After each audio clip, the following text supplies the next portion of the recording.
સામાન્ય જ્ઞાનમાં પ્રાણીઓની ઓળખ કરીએ. જુઓ, આ કયું પ્રાણી છે? ઓળખો છો તમે બધા? બિલાડી. કયું પ્રાણી છે? બિલાડી. તમારા ઘરમાં આવે છે?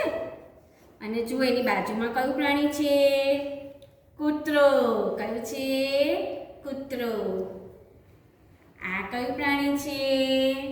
બકરી. આ કયું પ્રાણી છે? ઊંટ. ઊંટ જોયું છે તમે? ઊંટ ક્યાં ચાલે? રણમાં વધારે જોવા મળે.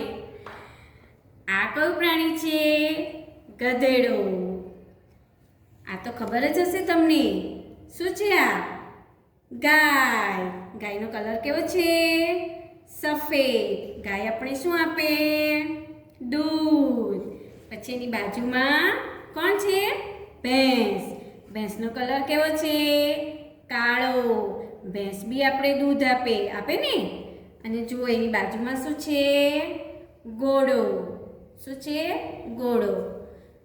હવે આ આપણે શેની ઓળખ કરી? પાલતુ પ્રાણી. કયા પ્રાણી છે? પાલતુ પ્રાણી. હવે આપણે જંગલી પ્રાણીની ઓળખ કરીશું. તો જુઓ બાળકો, આ શું છે? વાઘ. વાઘ આપણું રાષ્ટ્રીય પ્રાણી કહેવાય. અને એની બાજુમાં જુઓ શું છે? સિંહ. સિંહ કોણ છે? જંગલનો રાજા કહેવાય. કોણ કહેવાય? જંગલનો રાજા. આ કયું પ્રાણી છે?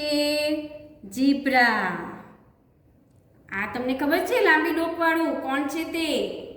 જીરાફ. કયું પ્રાણી છે? જીરાફ. પછી આ જાડું પાડું પ્રાણી કયું છે? આ તો ઓળખતા જ હશો બધા. ઓળખો છો ને?